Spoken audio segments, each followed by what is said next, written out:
Good evening. How is everybody? All right.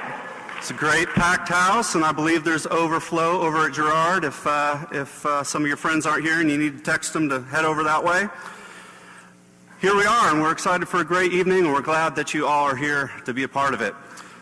Let me read to you a small portion of the Bible, Matthew 24:36. Very famous passage, but concerning that day and hour, no one knows, not even the angels of heaven, nor the Son, but the Father only.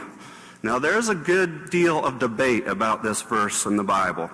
The reliability of it is indeed in question. It seems rather important, however, whether or not Jesus actually said this and whether or not indeed he knew about the future or not. A religion that makes many of its implications on the deity of Christ. For a religion as such, it would be very important whether we know that Christ actually knew the future or not, and whether we knew that he said this originally or not. This is one of the many verses that are disputed about the New Testament. In fact, both these two men have differing views about this verse.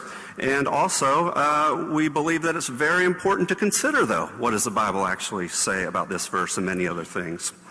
That is what tonight is essentially about. Do we have a reliable copy of the New Testament in our possession today?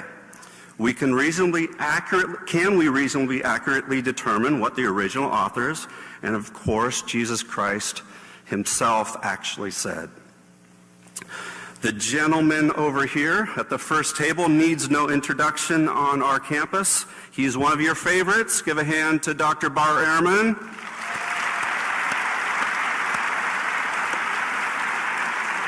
Students that I've talked to over the years count him as one of their favorite professors. It challenges their thinking on the Bible for sure. He's a James A. Gray Distinguished Professor at UNC.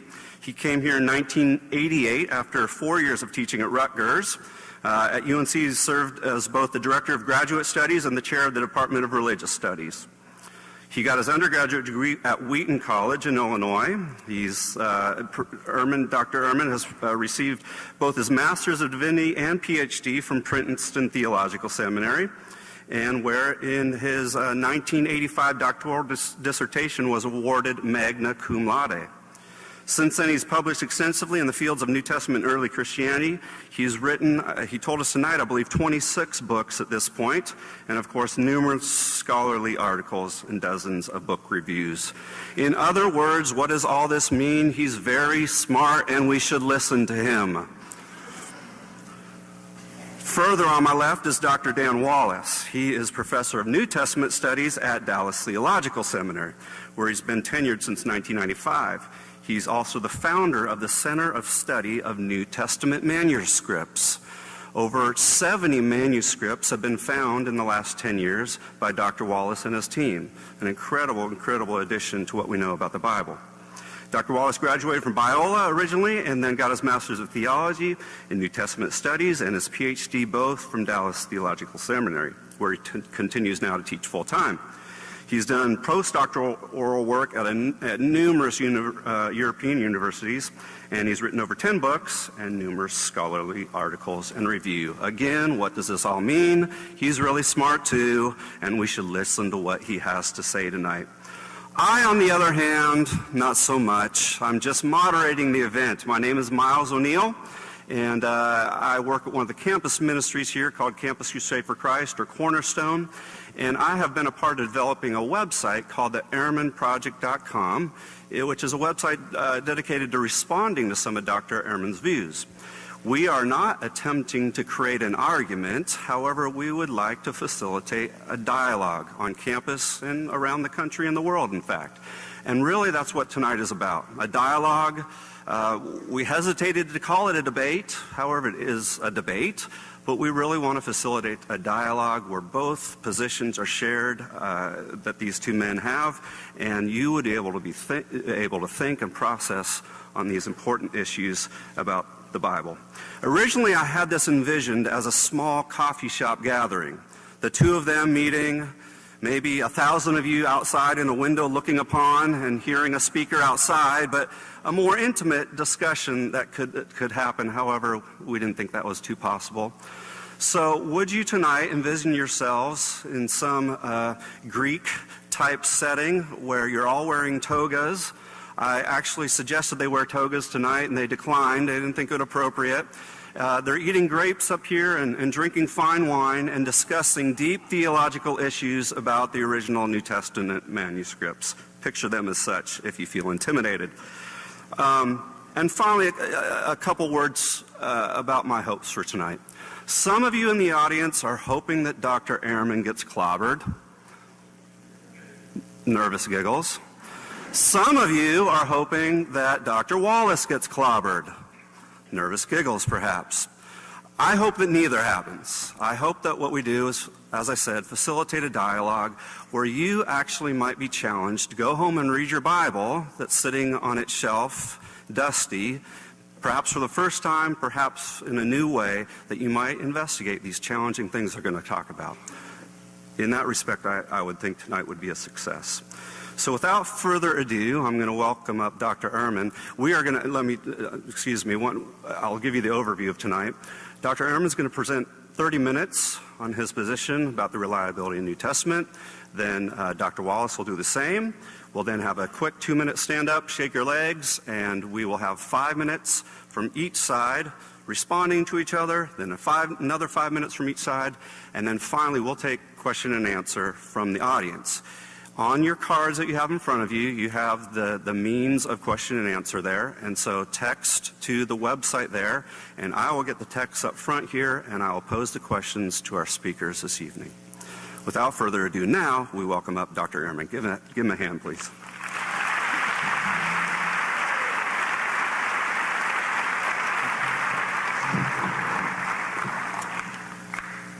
Well, thank you very much. Thank you, Miles, for organizing this event and for flying in Dan Wallace to beat my rear side all over the stage. Appreciate that very much. Seems like there are a lot of students here. Am I right? How many of you have had a class with me before? How many of you never want to take a class with me? Right, okay. How many of you in here, students or otherwise, would consider yourselves to be Bible-believing Christians? Right, that would be all of you. How many of you do want to see me get creamed? Right. Let me stress something at the outset. This debate is not a debate about the validity or the importance of the Bible. Nothing that I say will be directed against anybody's belief. I will not be arguing a view that opposes the Bible in the least. Quite the contrary, the position I will be staking out is the view held by a very wide range of Bible scholars, many of whom are deeply committed Christians, as well as a number of deeply committed Christians who are not Bible scholars. The initial question seems to be missing from our overhead. Projector? Yes, we're sailing in Greece, trying to find our togas.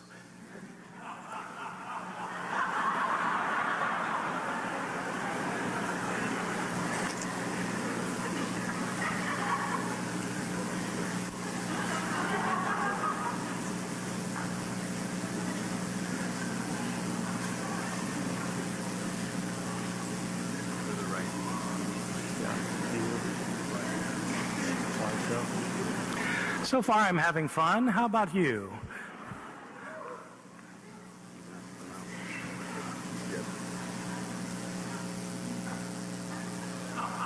Thank you very much.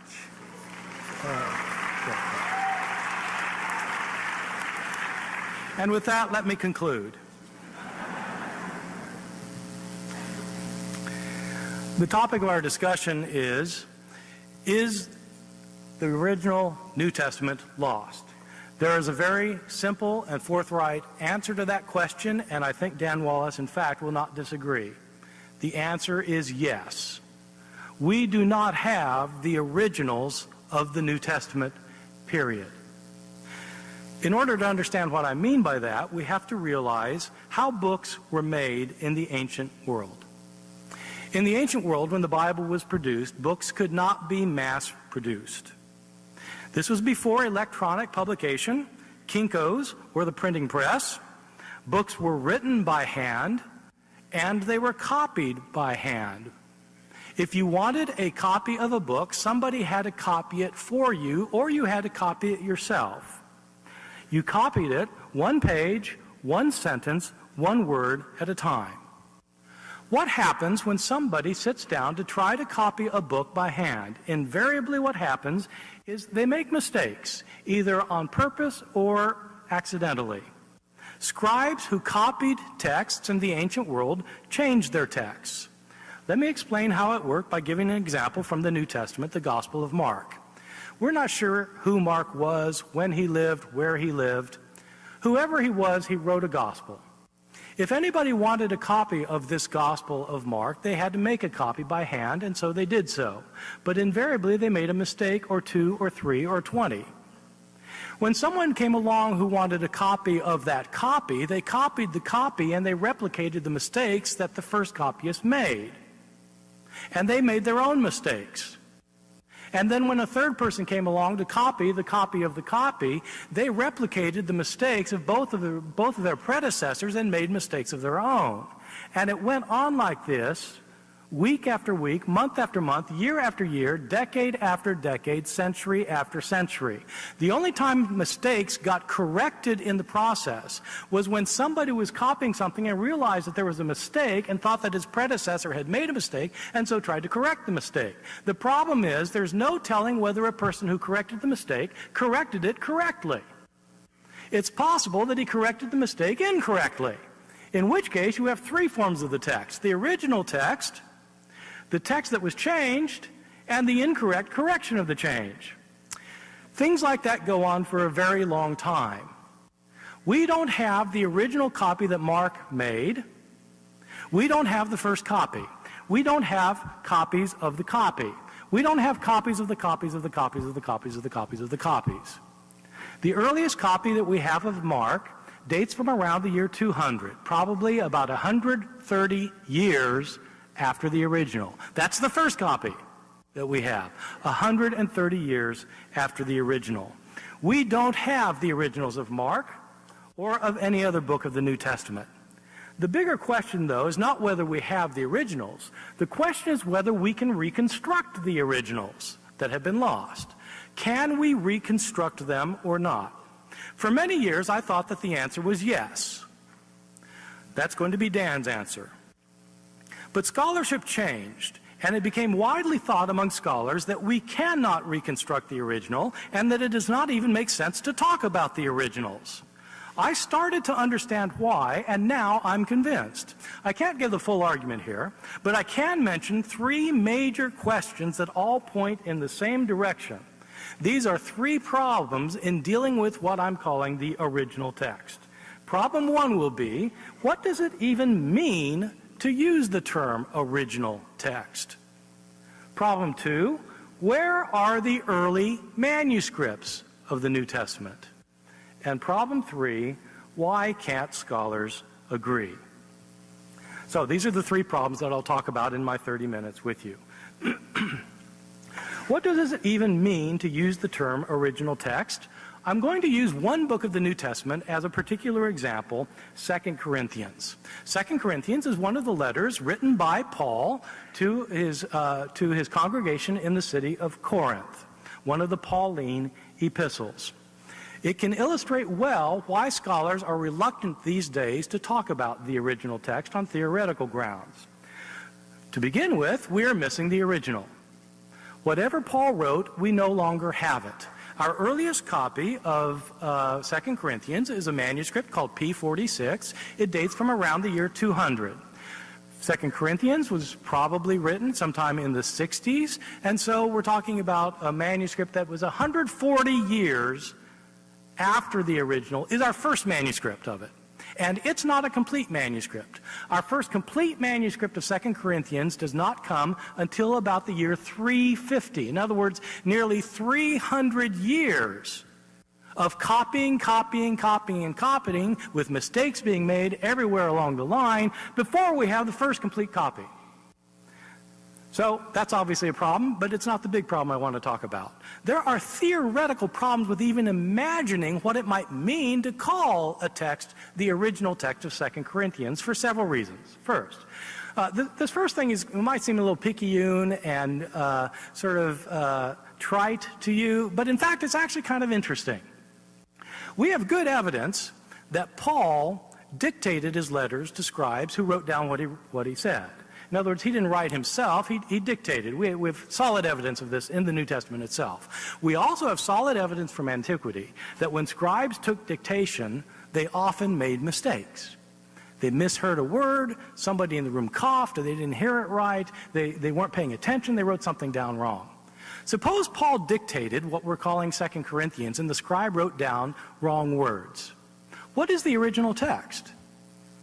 Is it the words that Paul spoke, or the words that the scribe wrote down? We don't have access to what Paul spoke, just what was written down, but what was written down might have had mistakes in it. Moreover, suppose what happened was what happened frequently in the ancient world, which is that the author looked at the written text once it had been written down and made corrections to it.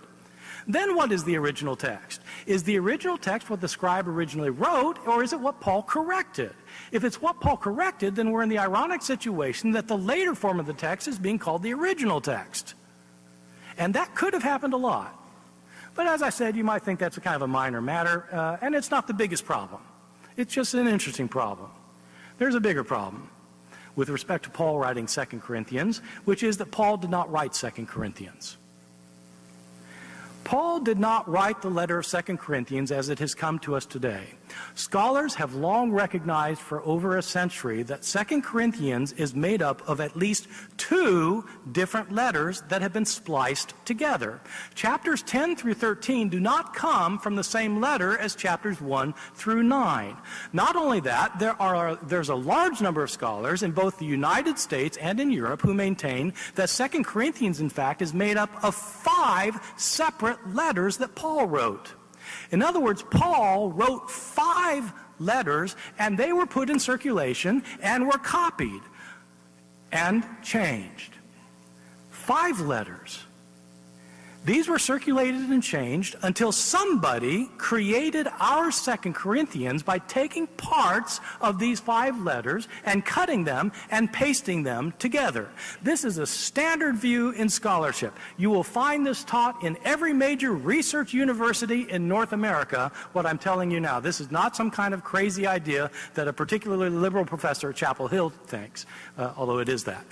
But it's not just that. This is standard fare in virtually everybody who's a critical scholar agrees with what I've just told you.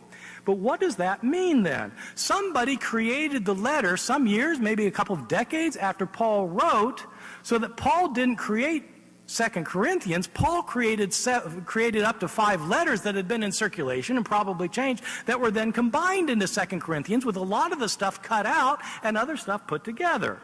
Then this letter, this amalgam, is put in circulation, and it's changed over time. And then something else happens that's equally significant, even more significant. It was argued over 50 years ago by one of the great scholars of the world of textual criticism, a man named Gunther Zuntz, that around the year 100, some editor came along and collected the letters of Paul into one manuscript. That there were separate letters that were floating around, being transmitted here, there, and the other, and somebody collected them into a collection, and this collection was published. This editor who collected the letters put the letters together and possibly put his own stamp on them. In other words, edited these letters to make them fit together into the collection. And then it was the collection that was put in circulation. Zuntz argued that all of our letters of Paul go back to that collection. This is not a weird point of view by just one particular scholar. Gunther Zuntz's view has been supported by scholarship ever since, most recently supported, for example, by a very important book written by Harry Gamble, who, I'm sorry to say, teaches at the University of Virginia. But he's a nice guy anyway, and he's very smart. And he's one of the most recent people to argue this, that the Pauline letters were not circulated just individually. Around the year 100, they're put into a collection, and that all of our manuscripts of the letters of Paul go back to that collection. Or there may have been even more than one collection. But the Pauline letters were not circulating individually, they were circulated in collection. And as they circulated in the collection, of course, they got changed as scribes changed the manuscript. And so this leads us to the very pressing problem: what is the original of 2 Corinthians? It's a great question, and there's not an easy answer to it. There are a couple of obvious options. You could say that 2 Corinthians was the original letter that Paul wrote. Well, apart from the problems of dictation, you've got the problem that Paul didn't write a letter.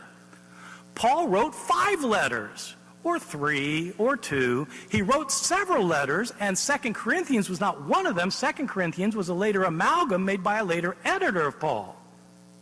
So the original writing of Paul is not the original 2 Corinthians. So maybe you could say that the copy that was later created by cutting and pasting is the original 2 Corinthians. Well, you could say that, but Paul didn't write that. He wrote the individual letters that were later cut and pasted together.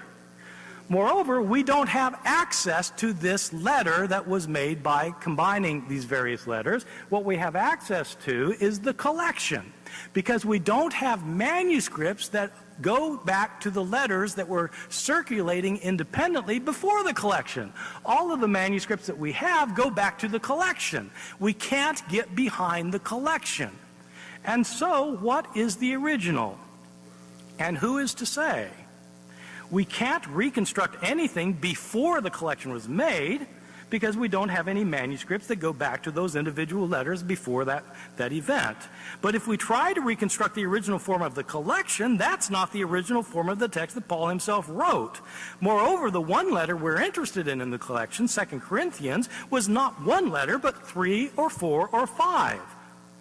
This is a very confusing situation, but it's the historical reality, which is one of the reasons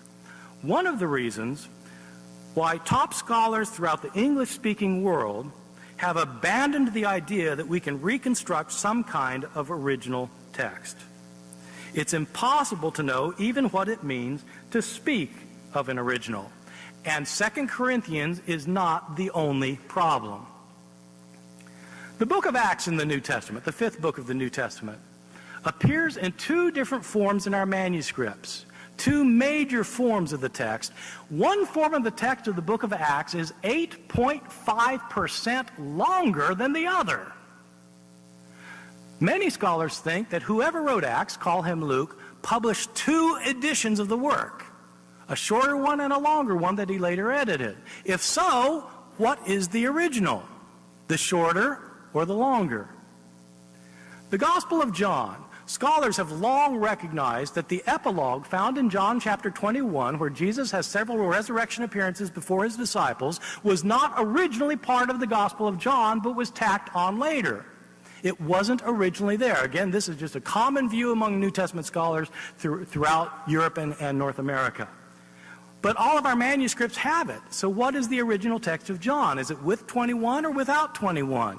And what about the prologue of John?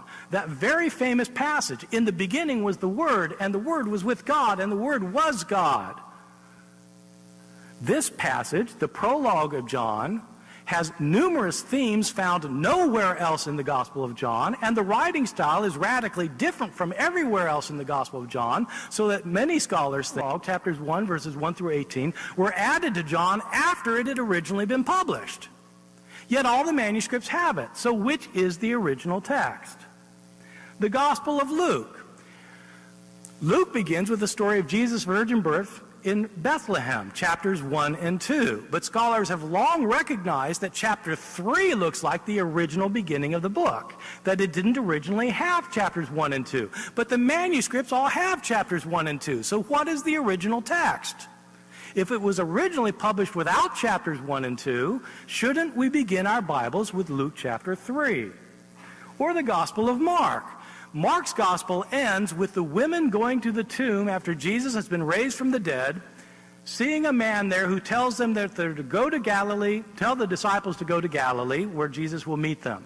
But the women flee from the tomb, and they don't say anything to anyone, for they were afraid. Period. End of gospel.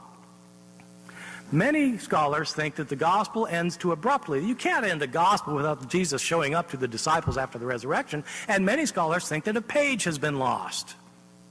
If a page has been lost from the end of the gospel, what's the original gospel? If it's the gospel with the original page, we don't have any access to it. If you say it's the gospel without the original page, then you're saying a later form of the gospel is the original gospel, and that hardly makes sense. And so we have it. A problem with the original. How do we know what the original is?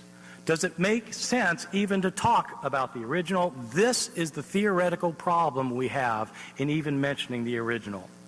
So that's problem one. What does the original text even mean? Problem two, where are the early manuscripts of the New Testament? Let me say something about the surviving copies of the New Testament. Today we have some 5,500 copies of the New Testament. By last week, the official count was 5,560 manuscripts that had been cataloged of the Greek New Testament. The New Testament was originally written in Greek. That is far more than for any other book in the ancient world. Far more than any other, way more than any book of Homer, or of Plato, or Aeschylus, or Sophocles, or Euripides, or pick your author. We have far, far more manuscripts of the New Testament than any other book in the ancient world, by a long shot. So just take that as a given. And the reason's obvious, because the people copying books in the Middle Ages were monks in monasteries. They're the ones who gave us our surviving books. And which books were they interested in? Were they principally interested in Aeschylus? Or Plato? Or not principally, they're principally interested in the Bible. So they copied the Bible. That's why we have thousands of these manuscripts. The problem is not the number of manuscripts or the fact that we have more than for any other author of antiquity. The problem is the ages of these manuscripts. How many manuscripts of the New Testament do we have from the first Christian century? None. From the decades after the books were written, how many do we have? The years afterwards, the decade, none.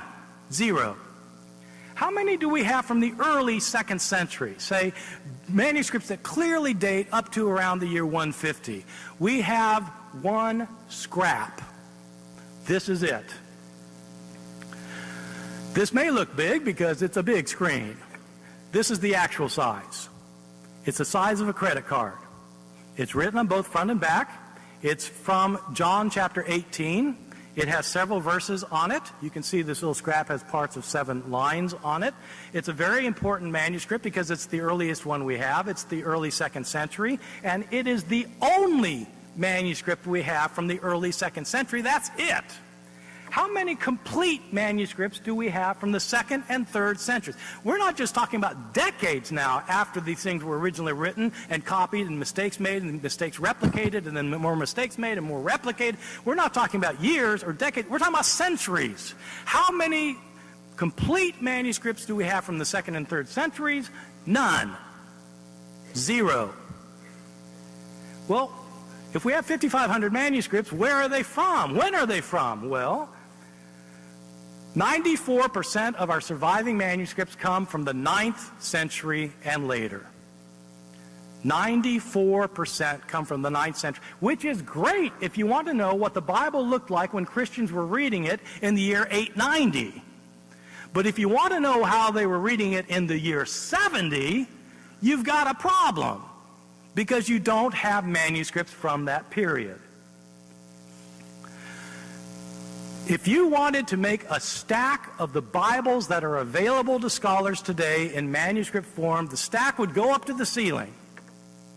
If you want to make a stack of the manuscripts that were made within, say, 60 or 80 years of the production of these books, you wouldn't be able to see the stack if we put it on the stage, because there's hardly anything. Let me say a few more things about the surviving copies of the New Testament and point out some of the problems we have with the surviving manuscripts. First, number of mistakes. I've told you that when scribes copy manuscripts, they make mistakes. And maybe you're thinking, yeah, well, says you. Is there like evidence of this, or is this just one of your other crazy opinions? Well, again, it is one of my crazy opinions, but there turns out to be evidence. We have 5,500 manuscripts of the New Testament. It is striking that when you compare these with one another in detail, no two of them are exactly alike in their wording. They all differ. Why do they differ? Because people are changing the text. Well, how many differences are there exactly? So, scholars have wondered about this for over 300 years. In the year 1707, there was a famous scholar named John Mill, who was an Oxford scholar, not related to John Stuart Mill, whom you may have heard of before. This is a different John Mill. John Mill spent 30 years of his life studying the manuscripts available to him. He had about 100 Greek manuscripts that he could examine. And he had the quotations of the New Testament in the ancient translations of the New Testament into Coptic and Syriac and Latin and so forth. And he had some quotations of the New Testament in the writings of the church fathers. And he had a bunch of evidence. And he looked at this evidence. And in 1707, after 30 years of labor, he published a book called the Novum Testamentum Graeci, the Greek New Testament. In this book, he gave a few lines of the text of the New Testament, and then below it indicated places where the manuscripts he looked at differed from one another. So this was an apparatus of readings. The apparatus showed where the manuscripts differed from one another. To the shock and dismay of many readers, John Mill's Novum Testamentum Graeci, in the apparatus, he indicated 30,000 places of difference among the manuscripts that he had examined. 30,000 places where the manuscripts differed from one another. And he was looking at 100 manuscripts. We have 5,500 manuscripts today. Well, how many differences are there among these manuscripts exactly? No one knows, because no one's been able to count them all. Some scholars say 200,000 differences. Some say 300,000 differences. Probably more accurately, 400,000 differences. It's easiest to put it in comparative terms. There are more differences in our manuscripts than there are words in the New Testament. That's a lot of differences. Well, those are the differences we have. What about differences that were put into the manuscript before our surviving copies started appearing? Our New Testaments today, our Novum Testamentum Graeci, are largely based on manuscripts produced in the 4th century. Sometimes manuscripts in the 3rd century are helpful, sometimes they're extremely helpful, sometimes they're relatively full, but for the most part, our Greek New Testaments agree with manuscripts found in the middle of the 4th century, 2 manuscripts in particular. These 4th century manuscripts differ significantly from the manuscripts of the 9th century. The 4th century manuscripts we rely on differ significantly from the ones from the 9th century. If they differ significantly from the 9th century manuscripts, why should we think that they are very similar to the manuscripts of the 1st century? We simply can't tell because we don't have any 1st century manuscripts to compare them to. But there are several things that we can say. Our earliest surviving manuscripts, the papyrus manuscripts that are very old, older than the 4th century, differ from one another more than the later manuscripts differ from one another, and the early manuscripts differ more from the later manuscripts than the later manuscripts differ from one another. This shows that the early transmission of the text was not carefully controlled. Moreover, the scribes who produced these earliest manuscripts, as a rule, appear to be much worse than the later scribes. As a matter of fact, it is generally conceded by textual scholars throughout the world that the most radical changes to the text of the New Testament were made during the first 150 years of its transmission. During the first 150 years is when most of the changes were made, but those are the centuries for which we have no manuscripts. The later manuscripts that we do have were all based on those earlier ones that were lost that appear to have been quite different from one another. What possible grounds could we have for assuming that the earliest manuscripts, whose copies we don't have, produced highly accurate accounts? What evidence could we have? We don't have evidence. How important are all these mistakes? 400,000 mistakes. How important are they? Two things to say. First, most of these mistakes, in fact, are not important at all. Let me stress this point, as I think Dan will probably want to stress it as well. Most of the mistakes we have in our manuscripts are completely insignificant, immaterial, and matter for nothing more than to show that scribes in the ancient world could spell no better than students can today. And scribes didn't have spell check. I mean, I don't know about Dallas Theological Seminary, but at UNC, it's a complete mystery. How do students turn in papers with misspelled words? I mean, the computer tells you it was misspelled. I mean, how smart do you have to be? It's got a red line under it. Anyway, scribes didn't have that luxury. Scribes didn't even have dictionaries.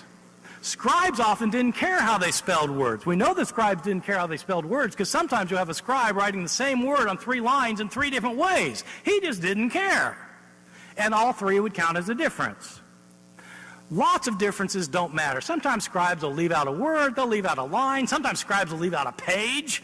I mean, that would matter, but you can tell when it's happened, and so it's not a big deal. Most things don't matter. There are some changes, though, that matter.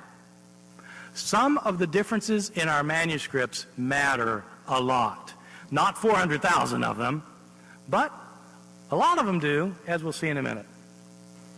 Let me summarize what we have.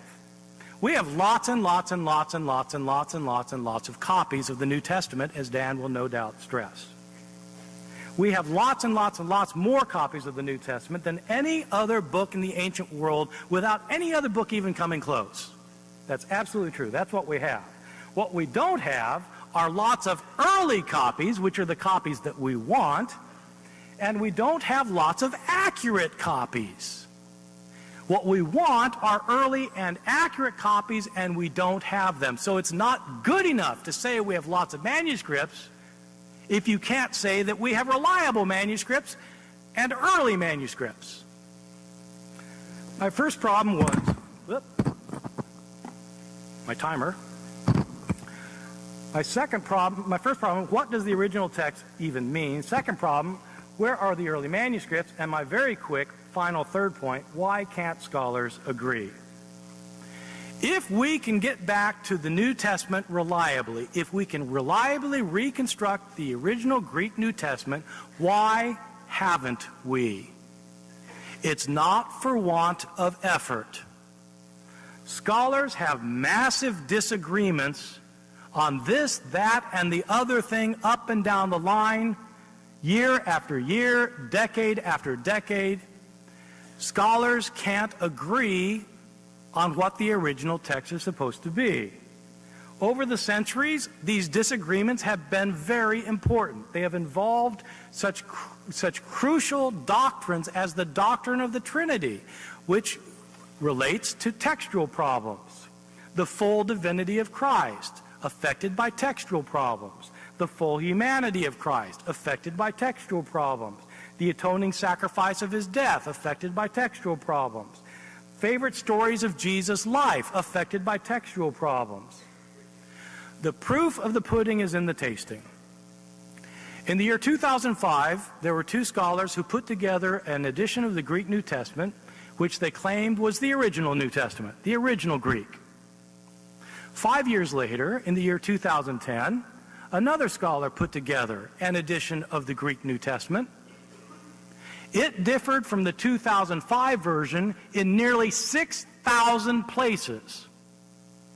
After all the manuscript discoveries we've made, after all the technological developments, after all the methodological developments, after all the research, we have 2 editions that differ in 6,000 places. And that's only counting the places that are mentioned in the apparatus. No one knows how many times they differ overall. At least the 2 editors don't, because I asked them yesterday. Let me draw conclusions very quickly. I have addressed the question whether the original New Testament is lost, and the answer is absolutely yes, it is lost. I've asked, can we reconstruct the lost originals? and here I have pointed to what I consider to be insurmountable problems. The 3 questions I've asked are questions that Dan is going to need to answer for us. It will not be good enough for him to say that we have lots and lots and lots of surviving manuscripts, or that we have more manuscripts than for any other writing from the ancient world. Both things are true, but they do not address the problems. The problems are that we don't even agree among ourselves what it means to talk about the original text, that even though we have many thousands of manuscripts from later periods, we do not have any manuscripts from the early periods that we're interested in, and that even though we may want to reconstruct the original text, however we define it, we have shown ourselves unable to do so time after time after time. Thank you very much.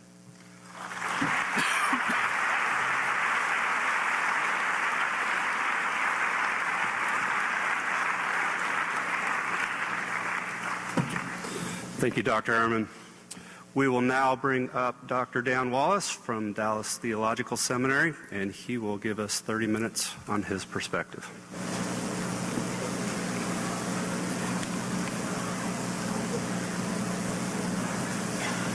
Well, good evening.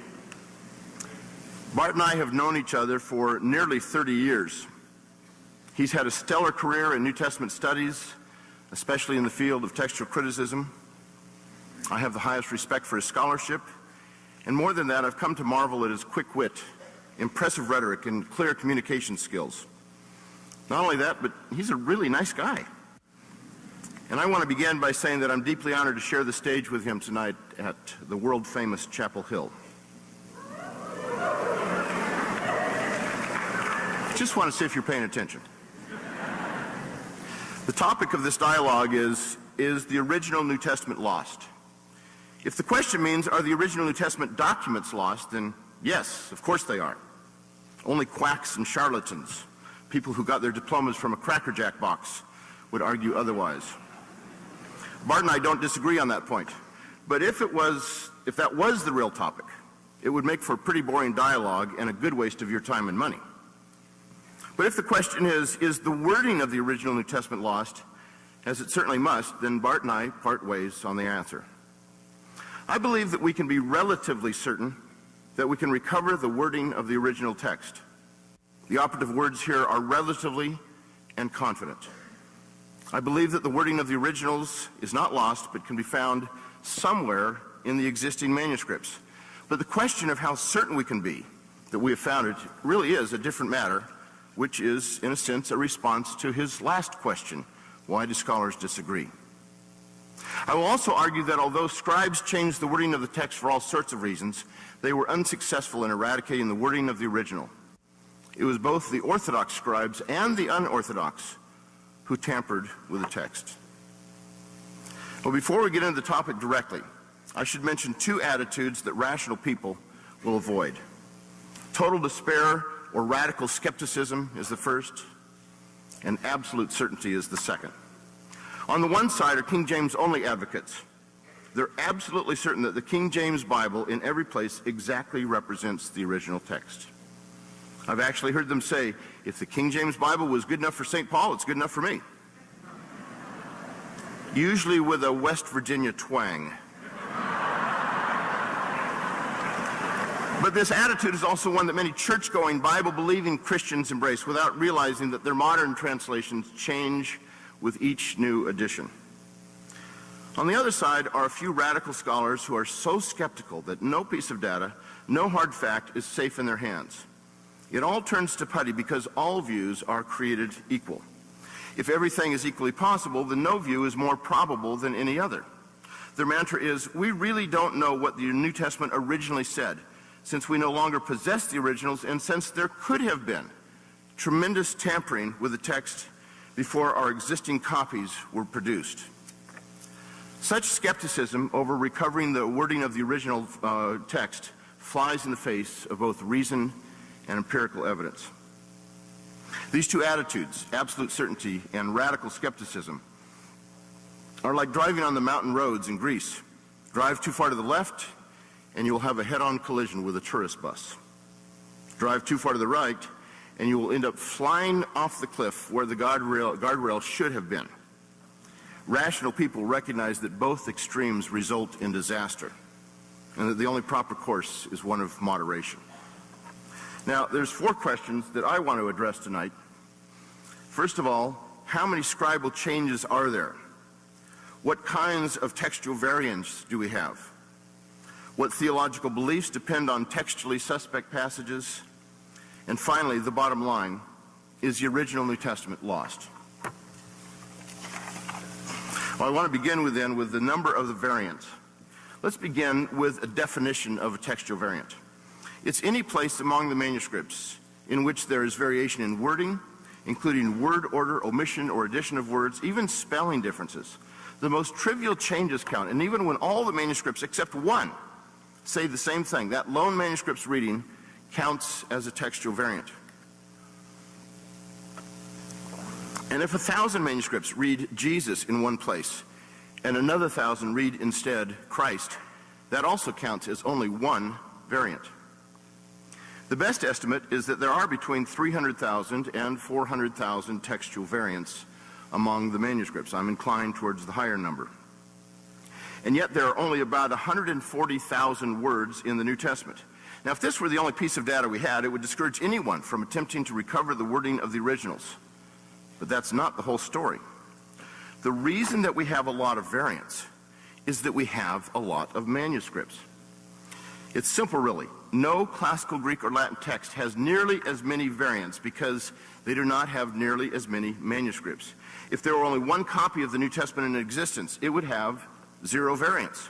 Yet several ancient authors have only one copy of their writings still in existence, and sometimes that lone copy is not produced for a millennium or more. But a lone late manuscript would hardly give us confidence that that single manuscript duplicated the wording of the original in every respect. This was recognized 300 years ago by the brilliant textual scholar Richard Bentley in his work Remarks upon a Discourse of Free Thinking.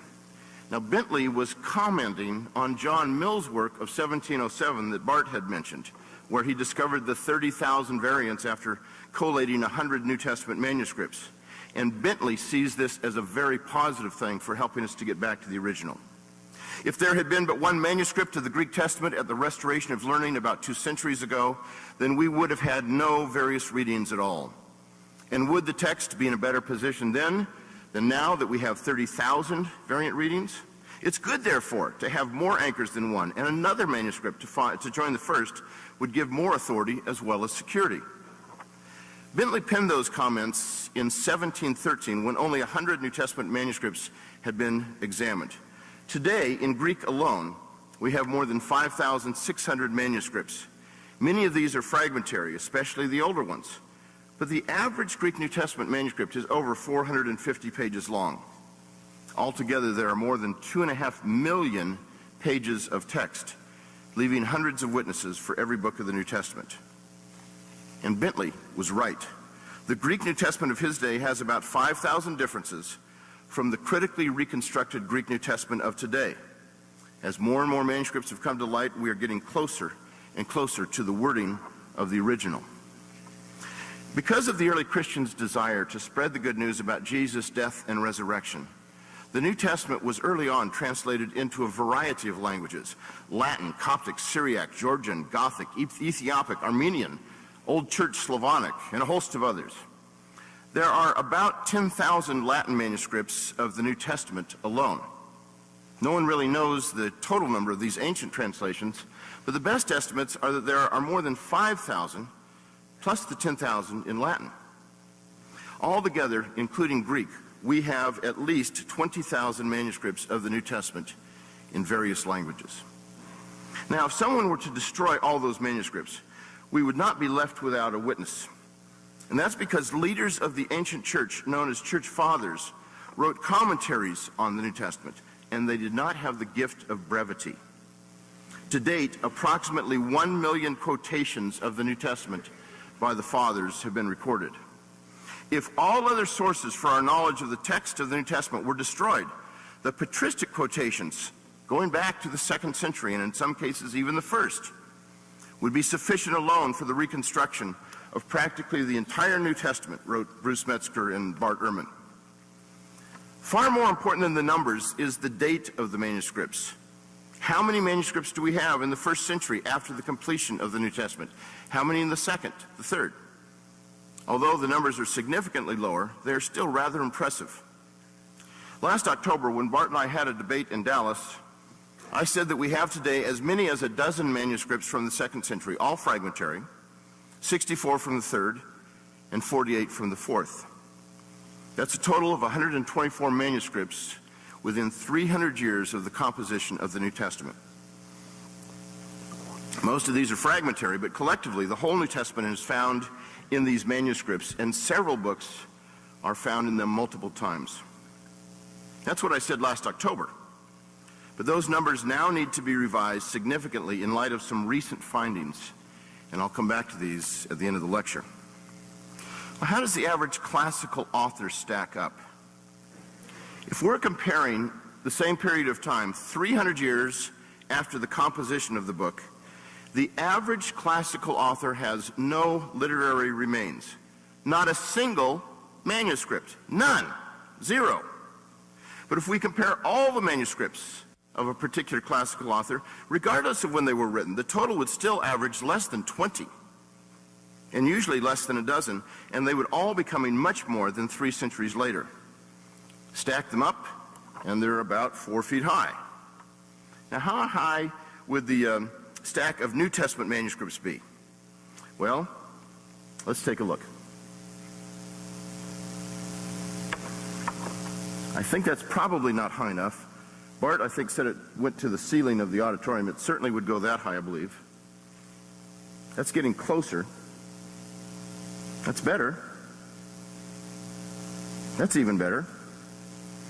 And that's as much as I could do in PowerPoint.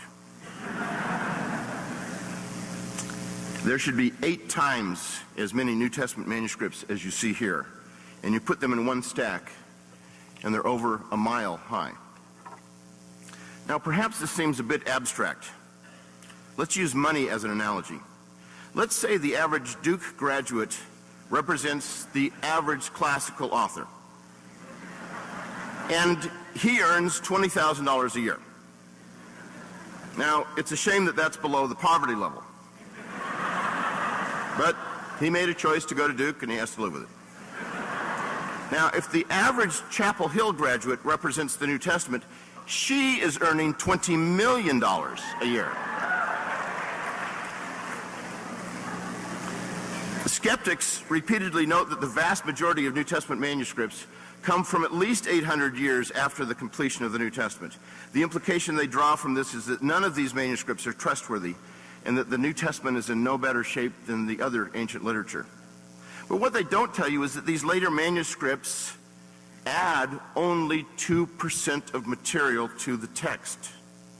If we can envision the New Testament as a snowball rolling down a hill, picking up alien elements through the centuries, it is remarkable that it only picks up 2% more material over 14 centuries. Imagine a stockbroker advising you to invest in a stock that grows only 2% every millennium and a half. Probably got his degree at Duke. What skeptics don't tell you is that how this compares to other ancient writers. For many important authors, we only have partial works. Livy and Tacitus were 2 of the most important Roman historians of the first century. We base most of our understanding of Rome on these 2 authors. Livy wrote 142 volumes on the history of Rome. Only 25% of them survive today. Only a third of Tacitus' writings are still with us. What we have of Pliny the Elder's writings are 200 copies, which is really significant, but we're waiting 700 years for the first one. Plutarch's lives are found in manuscripts no earlier than 800 years after he wrote. Josephus' Antiquities of the Jews, a really significant work and vital for us to understand Judaism of the first century, is found in more than 20 copies, none earlier than the 9th century CE.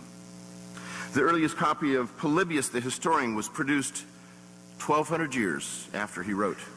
There are massive gaps in Pausanias' description of Greece, all of them coming more than 1,400 years later.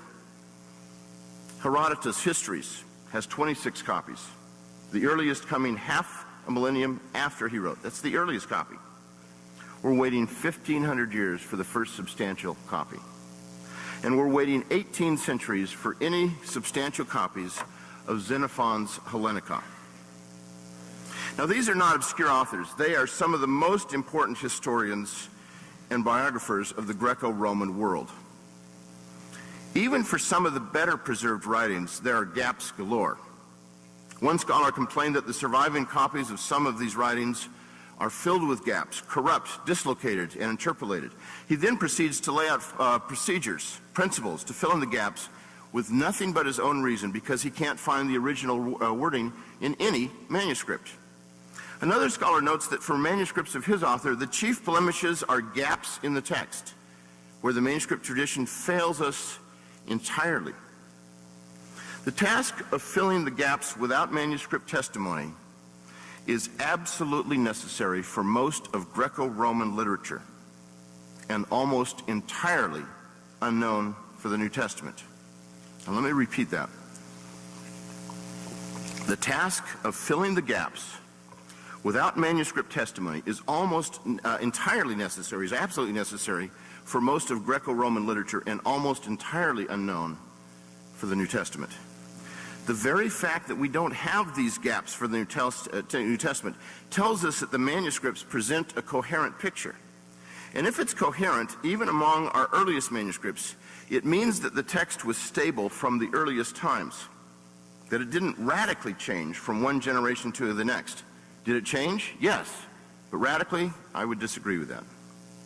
Skeptics also don't tell you how many New Testament manuscripts we have in those earlier centuries. I've already mentioned the date or the data for the first 3 centuries. Here are the statistics through 900 CE. We have at least 3 times more New Testament manuscripts today that were written within the first 200 years of the composition of the New Testament than the average Greco-Roman author has in 2,000 years. 3 times as many within the first 200 years than the average Greco-Roman author has in 2,000 years. Although only 10% of the Greek New Testament manuscripts were copied before the year 900, that's still more than 500 manuscripts. To argue that we don't have very many New Testament manuscripts from the early centuries is only true in relation to later New Testament manuscripts, not to anything else in the ancient world. J.K. Elliott, a meticulous New Testament textual critic, correctly notes, "We have many manuscripts, and many manuscripts of an early date."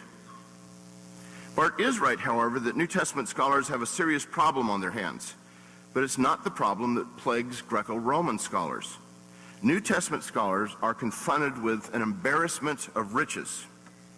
If we have doubts about what the original New Testament said, those doubts would have to be multiplied at least 1,000-fold for the average classical author. Now think about that. Are the skeptics really going to say that they have no idea what Plato or Demosthenes or Suetonius wrote? Those of you who are history majors of ancient Greece and Rome, you might as well give up, because we have no idea what they said. If these skeptics applied their skepticism of the New Testament text to the rest of Greco-Roman literature, then we might as well kiss goodbye all our ancient history books, because we would know next to nothing about the Caesars, Alexander the Great, Cicero, Plato, the glory that was Rome, or millions of other facts that are preserved for us only in our manuscript copies of these authors. Our modern democracy, medical ethics, mathematics would all be eradicated. And most importantly, Russell Crowe could never have played the lead role in Gladiator. This kind of skepticism would thrust us right back into the dark ages where ignorance was anything but bliss. Put simply, the New Testament is far and away the best attested work of the ancient world. And precisely because we have hundreds of thousands of variants and hundreds of early manuscripts, we're in an excellent position for recovering the wording of the original. What kinds of variants are there in these manuscripts? More than 99% make no difference at all. For example, the most common variant involves spelling. And this is a very common variant. It's far away. Oh, sorry.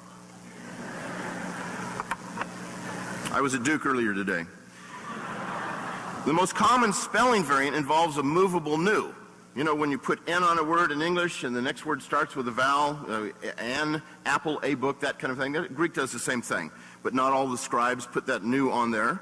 And so some of them said a book, a apple. You know, but it means the same thing. The smallest group of variants are those that are both meaningful and viable. What I mean by meaningful is that they change the meaning of the text to some degree. And viable means that they have a good chance of representing the original wording. Less than 1% of all textual variants fit this group, as Bart and I would both agree.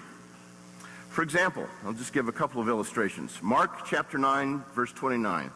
Jesus' disciples went out to cast out some demons, and they were unsuccessful.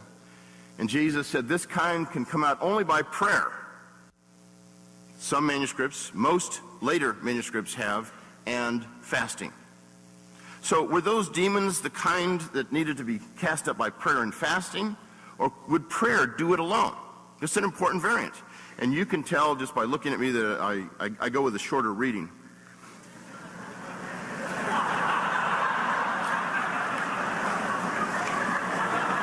So I'm hiding behind the podium so you really can't look at me. Revelation chapter 13, verse 18. Let the one who has insight calculate the beast's number, for it is the number of a man, and his number is 666. Well, everyone knows that the number of the beast, the number of the Antichrist, is 666. But 170 years ago, a scholar deciphered an early manuscript that says the number of the beast was 616. And that manuscript has proved to be one of the most valuable texts of Revelation.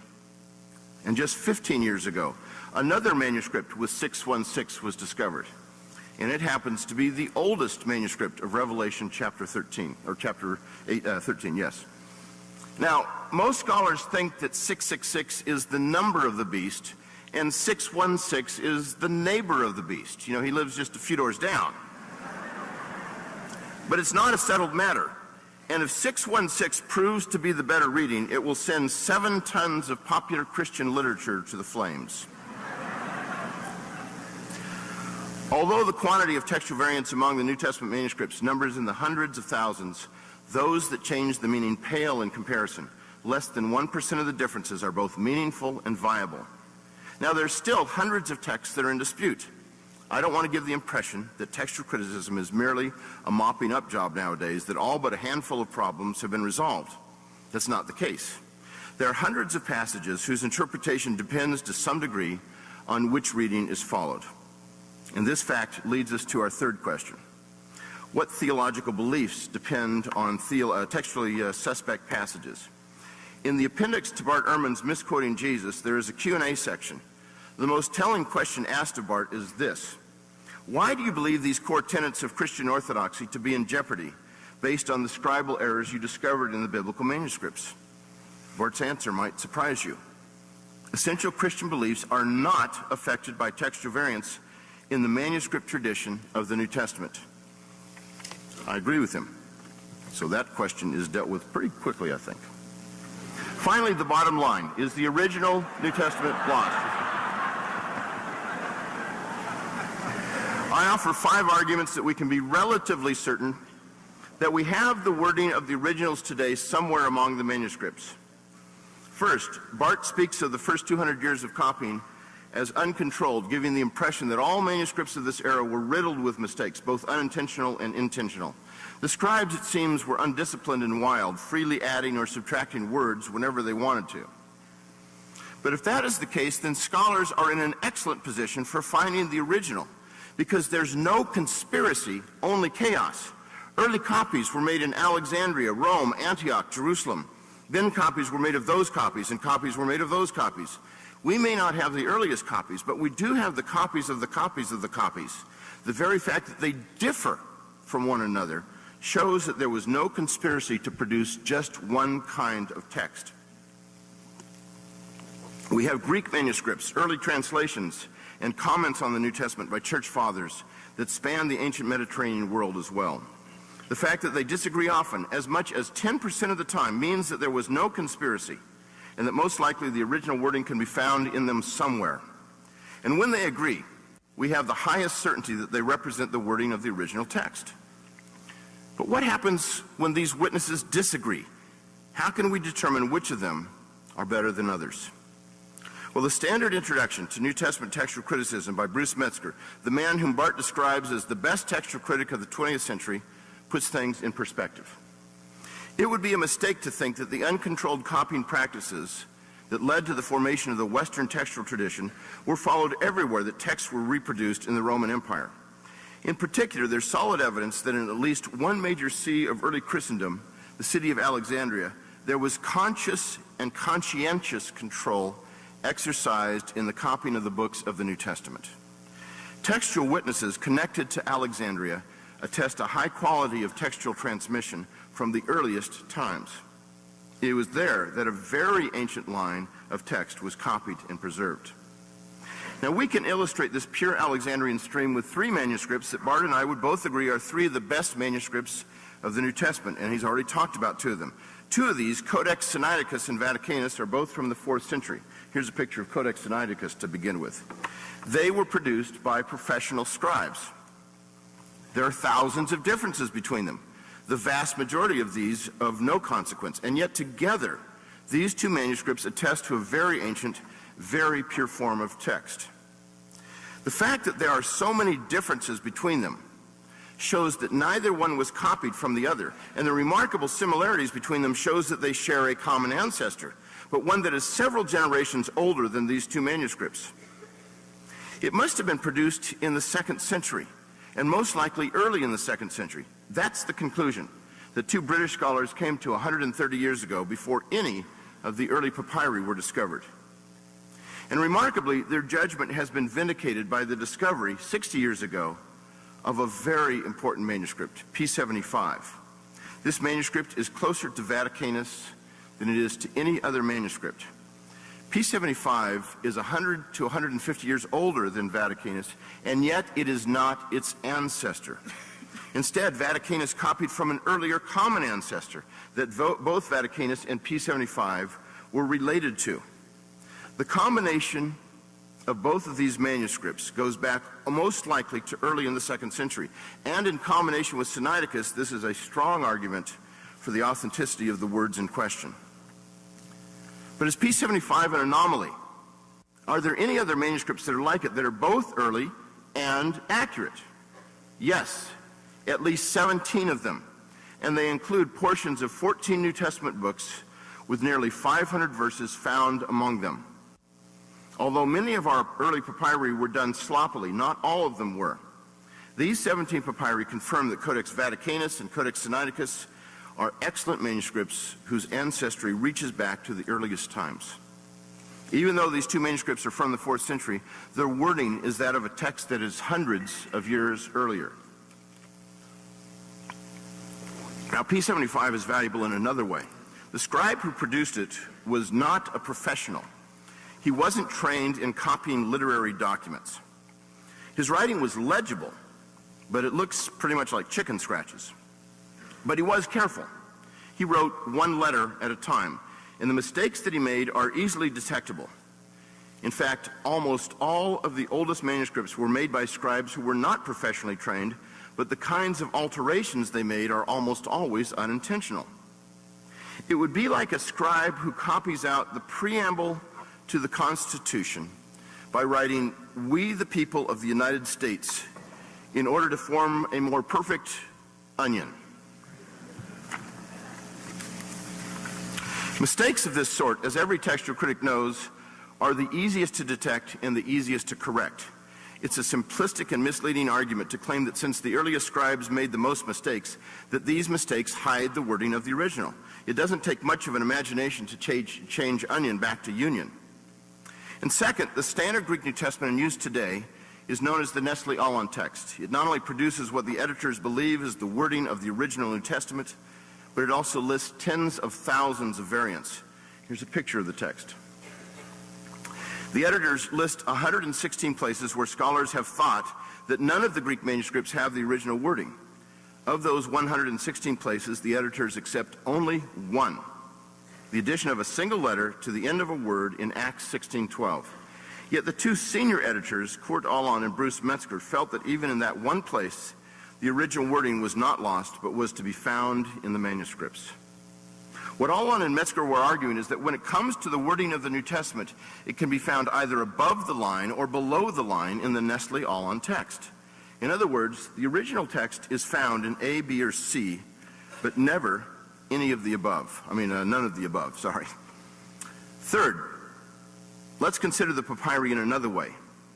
In the last 135 years, 134 New Testament papyri have been discovered. Some of them have been sensational discoveries, and they are collectively our earliest manuscripts of the New Testament. Some of them have very interesting wording in several places. Bart has argued that the earlier we go, the worse mistakes the scribes make. The question I have is, how does he know that? What criteria does he use to determine that they made mistakes? Either such errors are patently obvious, like onion for union, or he is judging these early papyri by later manuscripts that have an excellent pedigree, later manuscripts whose wording reaches back to the time before our earliest papyri. Significantly, not a single new variant found in the papyri has altered what scholars believe the original New Testament said. Not one. The papyri do not point to any variant that scholars have claimed, aha, we didn't have that wording before, and it must be original.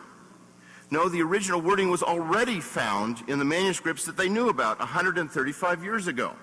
So what would happen if we found manuscripts even earlier than our earliest papyri? They will no doubt confirm the wording that we already considered to be original. If all the New Testament papyri that have been discovered have not been able to introduce a single original reading, why should we think that more discoveries would be any different? Fourth, Bart has used the Gospel of Mark to illustrate his skepticism about the original wording. He pointed this out in our previous debate that our earliest manuscript is from the 3rd century, and he said that again tonight, about 130 years after Mark wrote his Gospel. Do we really have no idea what Mark's Gospel originally said? Most scholars believe that Matthew and Luke borrowed heavily from Mark's Gospel to write their own. In fact, 90% of Mark is found in Matthew. So we actually do have a 1st century copy of Mark. It's the one that Matthew used. However, Matthew not only copied Mark, he also changed it. Matthew removed Mark's redundancies, smoothed out his awkward phrases, cleaned up his grammar, and portrayed Jesus in a different light. But did Matthew have a perfect copy of Mark's Gospel to work from? Neither Bart nor I think he did. One of my graduate students is writing his thesis on what this copy of Mark must have looked like. And remarkably, he has found only 2 kinds of changes in just a handful of verses. The use of a word that means and in the place of a word that means and or but, and what's called a historical present for a simple past tense verb. That's it. Yes, it's true that the copy of Mark that Matthew used is not identical with the original Mark, but the differences are so trivial that they can't even be translated. Fifth, and finally, to take Mark's Gospel as an illustration again, even if we had no rock-solid evidence of what Mark's Gospel looked like in the 1st century, we have overwhelming evidence that it is hardly different from what scholars have constructed from the available evidence. Of course, to demand a 1st century copy of Mark goes far beyond what is demanded for any other ancient literature. However, in the last few months, several very early fragments of the New Testament have been discovered. These will be published by an international scholarly publishing house in a book 1 year from now. By way of background, prior to this book, I mentioned that we knew of as many as a dozen 2nd century manuscripts from the New Testament that were in the 2nd century. Once the book is published, the numbers will change dramatically. As many as 18 New Testament manuscripts from the 2nd century. Among the finds was also a fragment of Luke that is from the early 2nd century. It thus rivals P52, that fragment that Bart showed you, the manuscript traditionally considered to be the oldest New Testament manuscript known to exist. And yet this new Luke fragment is not the oldest New Testament manuscript. The oldest manuscript of the New Testament is now a fragment from Mark's Gospel that is from the 1st century. How accurate is the dating? Well, my source is a papyrologist who worked on this manuscript, a man whose reputation is unimpeachable. Many consider him to be the best papyrologist on the planet. His reputation is on the line with this dating, and he knows it, but he is certain that this manuscript was from the 1st century.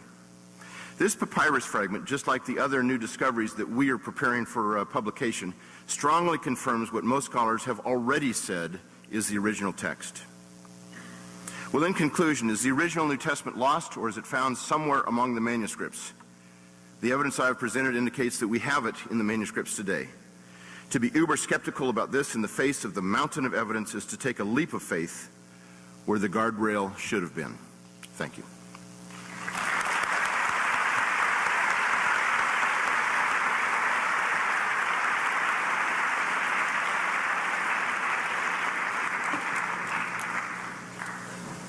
We're actually going to take a 2-minute stand-up break. The mind cannot hear what the seat cannot endure. And we'll start again with Dr. Ehrman's response in 2 minutes. All right, some of us older people, like myself in the crowd, can't stay up past 9, so we'll start again. I want to take a couple seconds to thank both the sponsors of the EhrmanProject.com and also SAFO, who is the Student Activities Funds organization who provided the funding for this event. So we're thankful to them. And here we have Dr. Ehrman with 5 minutes responding to Dr. Wallace.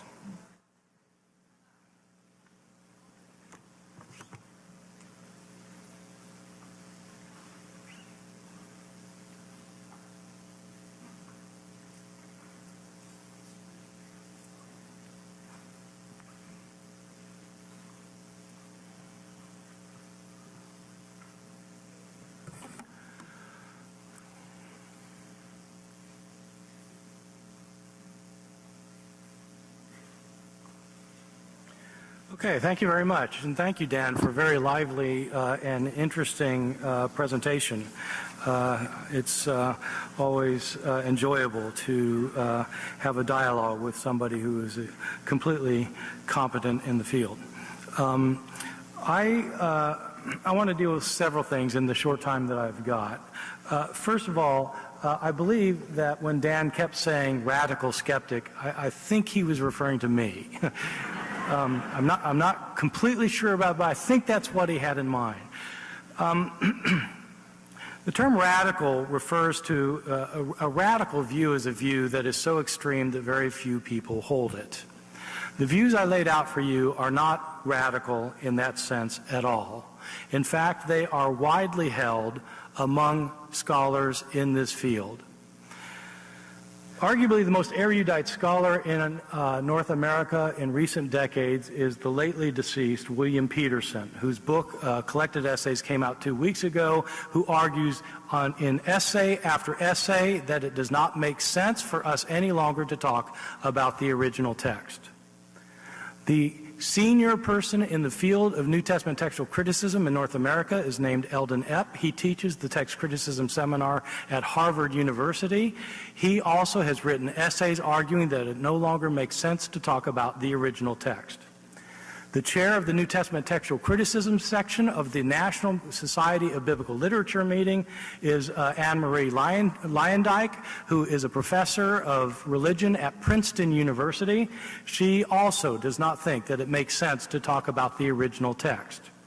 Her predecessor in that field was Kim Haynes-Eitzen, who is chair of the Department of Religion at Cornell University. She also does not think that we can talk about getting back to the original text.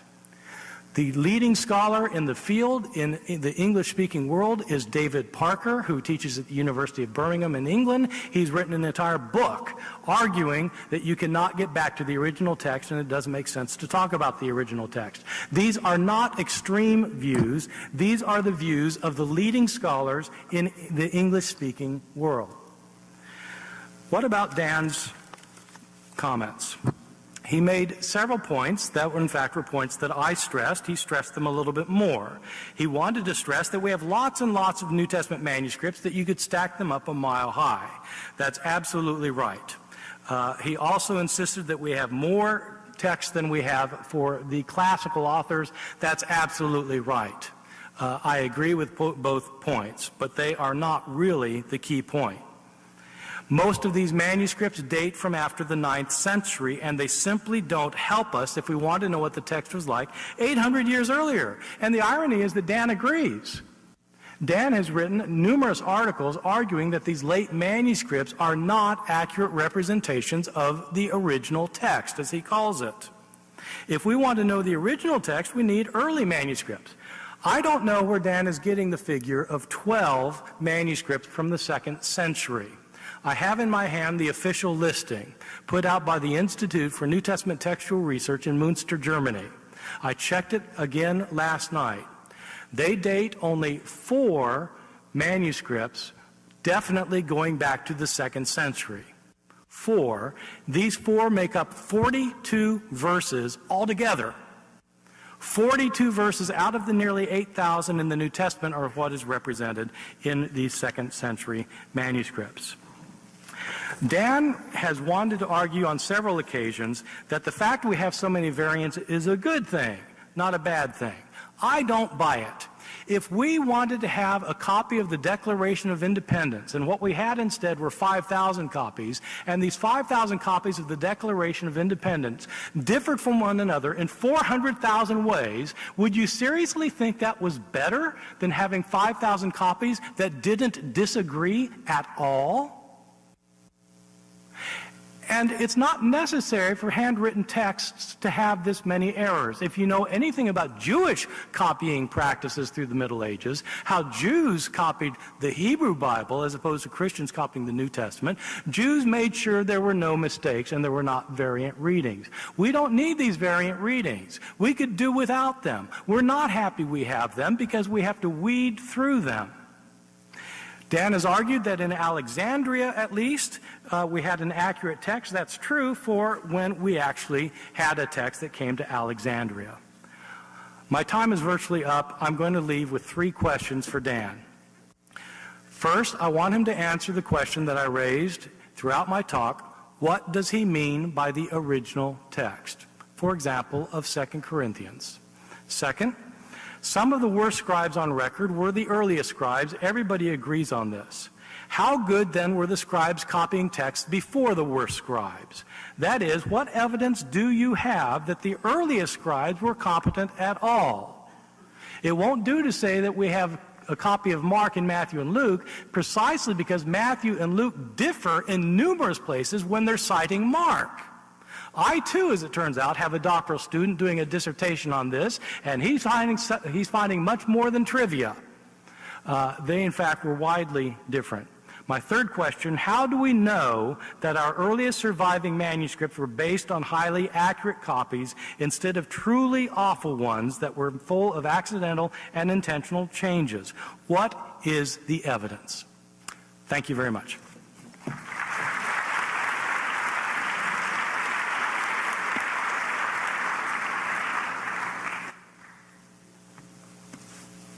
Well, I'm at a bit of a disadvantage because Bart got to present first and then got to ask questions of me, and now it looks like I am supposed to answer his questions, and I'll do that, but I'll also ask him some as well. What do I mean by the original text? I mean the text as it left the hand of the author when it was dispatched to his readers. 2 Corinthians is a particularly difficult problem, because it is true that many scholars, probably most scholars, believe that chapters 10 through 13 were added later, but were also written by Paul, and that it was seamed together. But by no means do all scholars hold to that. But either way, it is a difficult problem, and I fully admit that for Bart. But I don't think 2 Corinthians is representative of most of the New Testament books. It's an exceptional book in that respect. The original text, then, is the text as it left the hands of the author. Now, Bart mentioned that sometimes the original scribe who was copying it down for the author may well have made mistakes, and I would agree with that too. I think that the author would have corrected those places because Paul notes, for example, that he signs off on his letters, and if he's signing off on them just like a businessman who's signing off for his administrative assistant who's typed up a letter, he's signing that document to say this really is authoritative, it really is from me. Bart mentioned also Mark 16 as an illustration along these lines, that we don't have the original text of the end of Mark's gospel anymore. That may be true. However, it's by no means the only opinion out there, and I would say it's not even the majority opinion. He suggested that perhaps the last leaf of Mark's gospel fell off. That would be true if Mark's gospel were originally, or it could be true, if Mark's gospel were originally written as a codex. That's our modern book that's bound on one side with pages.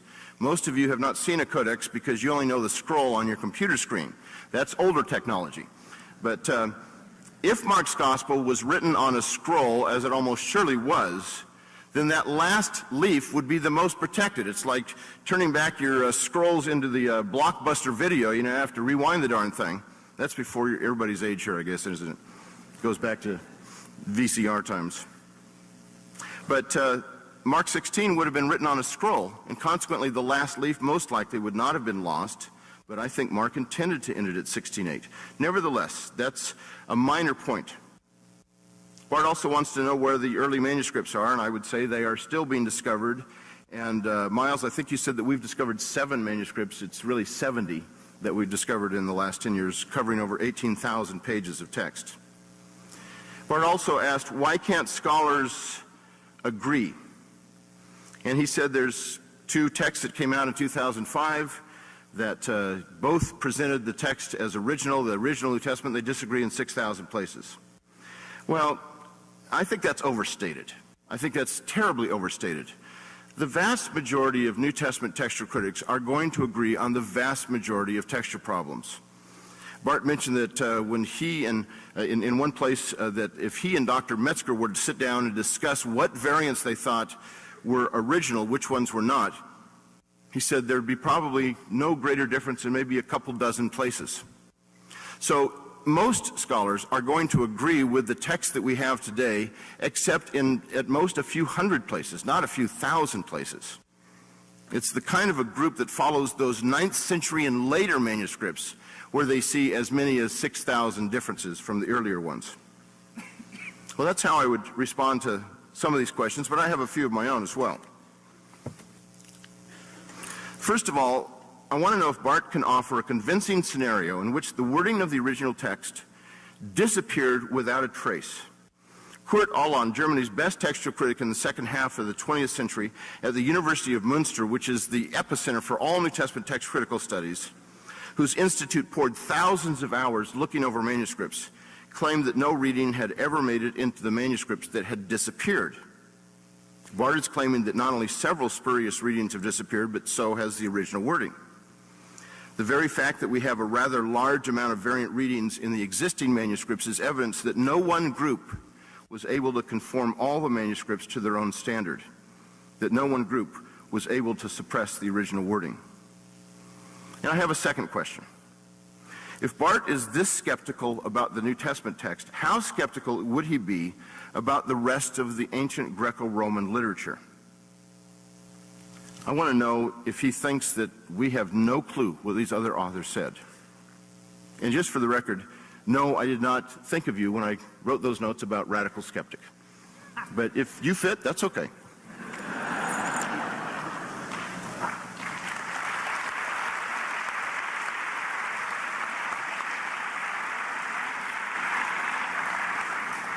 We'll now have 2 more 5-minute responses. However, I would encourage you right now to text in questions if you want those questions to be responded to after the next 10 minutes. Here we have Dr. Ehrman.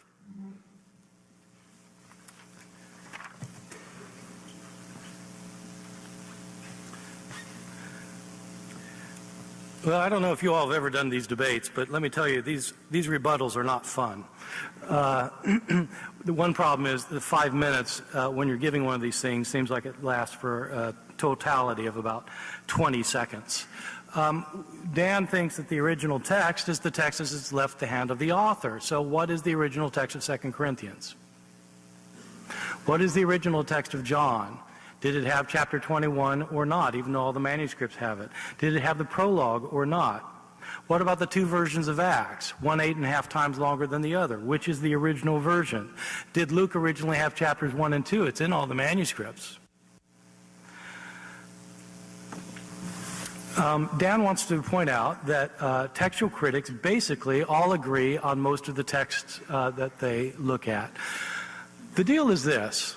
All of these scholars who agree with me that it doesn't make sense to talk about the original text don't give up and go home. What they do is they try to decide what the earliest available form of the text is. That's the language the scholars use now, the earliest available form of the text. And yes, it's true. Based on the surviving evidence that we have, we can get back to what looks like the earliest form of the text. That's not the same thing as what Dan is calling the original text. Even the scholars in Germany that he's talking about have admitted quite clearly that when they talk about reconstructing the earliest form of the text, what they call the initial text, that it might be significantly different from the text that the author produced. So, yes, we agree on attaining the earliest form of the text. What we don't agree on is the original text. Dan has asked me two questions. Can I come up with a scenario to explain how a text has disappeared without a trace? This is a softball. Look, the Gospel of Mark. Suppose Mark was done in Rome sometime around the year 70. Somebody wrote something that we call the Gospel of Mark. Suppose it was copied twice by Scribe A and Scribe B. Scribe A was obscure and his copy got lost. Unfortunately, he was a very accurate copier. Copyist B was not a very accurate copier, and he made a lot of mistakes. But he was a well-liked guy, and everybody knew about his copy, and his copy got copied 5 times. And then those 5 copies each got copied 10 times. And then those 50 copies each got copied another 10 times. You've got 500 copies, all going back to B, which was filled with mistakes, and the accurate copy is lost. So it's completely possible that that copy B, has incorporated a mistake that got transferred to all of the surviving copies. So, I mean, it's not hard at all to imagine a scenario where that happened. Dan, secondly, wants to know, how skeptical am I about the rest of ancient literature? I'm no more or less skeptical than the scholars who work on that literature. Scholars have long recognized that we simply cannot even talk about an original copy of the Iliad and the Odyssey of Homer. The Iliad and the Odyssey, like parts of the New Testament, were passed along through the oral tradition. They were passed on orally, and they came down to different authors who wrote different accounts at different times, and what we call Homer was a compilation of different forms of the text. There is no original form of Homer. There may be an earliest attainable text of Homer, which is what we talk about. We don't know exactly what Plato wrote in the Republic. We don't know. How can we know? We don't have the manuscripts. Am I skeptical about that? No, I don't actually consider this to be radical skepticism. I consider it to be epistemological humility. There are some things we know, and there are some things we don't know. Epistemology is the science of knowing what we know. And sometimes we should simply be humble enough to admit that we don't know something. We don't know the original text of Homer or Plato or Aeschylus or Euripides. It's absolutely right, though we can reach the earliest attainable form of those texts. I asked Dan 3 questions. He answered one of them. Let me ask the other 2 again. If some of the worst scribes on record were the earliest scribes, how good were the scribes copying the text before them? That is, what evidence do you have that the earliest scribes were competent at all?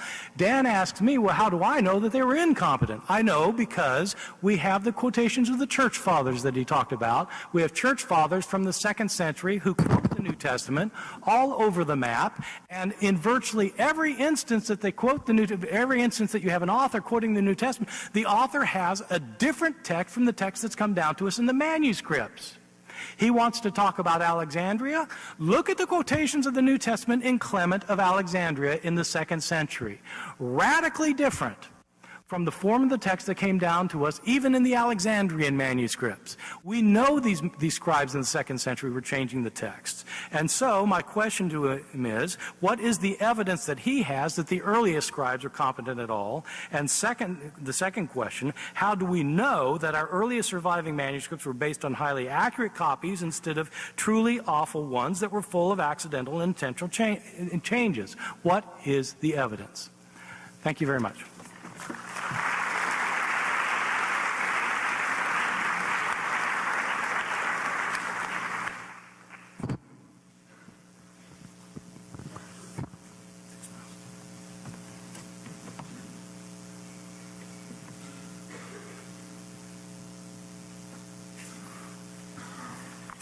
Bart raises some good questions. It's not going to be easy to cover this in 5 minutes, as he acknowledged. When it comes to things like the ending of John's Gospel, chapter 21, it seems that for a number of the points that Bart is making, not just for John 21, but Mark 16, 2 Corinthians, the book of Acts, it's as if all scholars, all critical scholars, agree on their opinions. But what he means by a critical scholar is somebody who is defined as agreeing with him on these issues. And I think that's a bit circular. Kurt Aland, again, as I said, the man who was the head of the Institute in Münster and the most important German textual critic of the last half of the 20th century, said that as far as the manuscripts reveal, we don't have any evidence that John 21 was detached from the rest of the gospel, or that chapters in the middle of John were transposed in a different direction like Rudolf Bultmann's thought. He was saying we have to start with the manuscript evidence, and that's what we have to do. I think that's epistemologically humble. I agree with Bart on that. But whether John 21 was added to John's gospel or not is a really significant question that has not been settled. And we have a student at Dallas Seminary who is doing his doctoral dissertation on this, and he's gone in various directions on it. And we just want him to pursue the evidence as best he can. Now, Bart has also said, he cites authorities as if all over the place everybody's agreeing with him that we are not trying to recover the wording of the original text. Well, on the one hand, just to cite authorities is not the best kind of an argument. You have to have the evidence for that. And part of the problem we're facing is that within New Testament textual criticism, there is a direction that is going where scholars are moving away from trying to recover the original text, while as in classical studies, they are not moving in that direction as severely.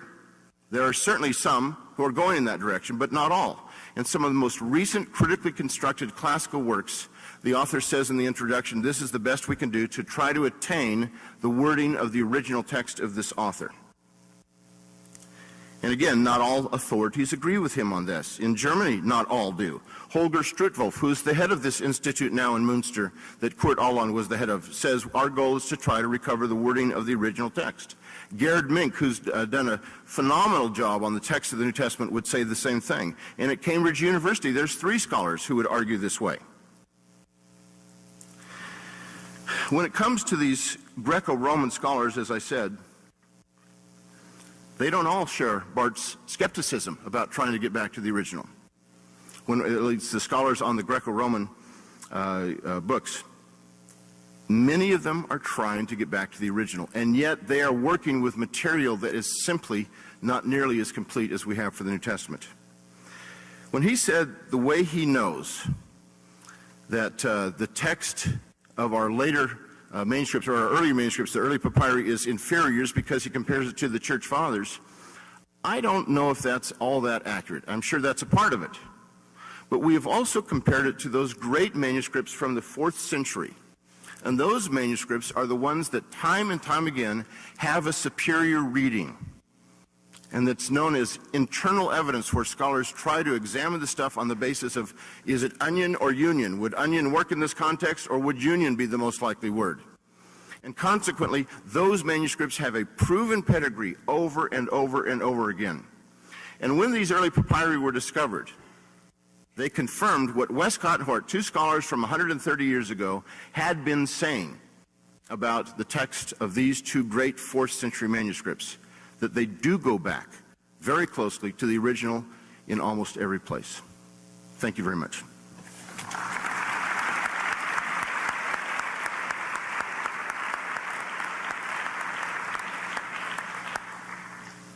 I don't know why I'm moving because I actually have a... I don't know why I'm moving. I actually have a mic on, and I'm going to ask the texted-in questions right here from the technology of an iPad. And I have to look at them a sec here. First question is to both of you, and as is the fashion so far, we'll allow Dr. Ehrman to respond first and Dr. Wallace secondly. If the original manuscripts are missing, they are missing, how do you each date them?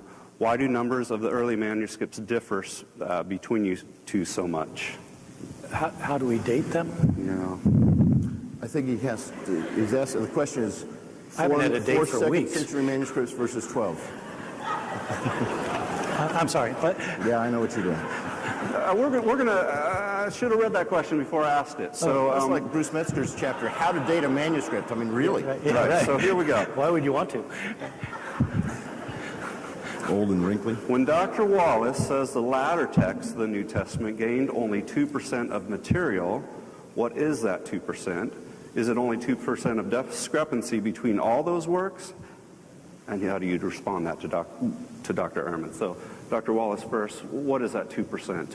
I'm saying that the later manuscripts add 2% to the what we have for what we would consider to be the earliest text or the original text. And that is seen by looking at what's called the majority text and how long that document is. That is, in most respects, what stands behind the King James Bible.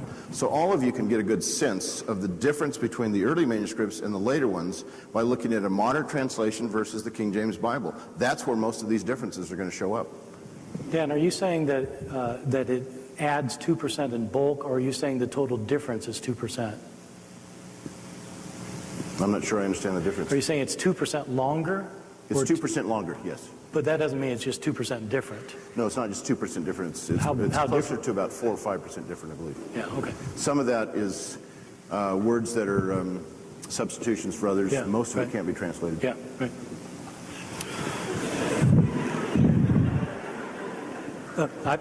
I've got no problem with that. Okay. To Dr. Ehrman, what are the gospel manuscript inconsistencies that to you matter a lot? I'm not sure what this person's asking, because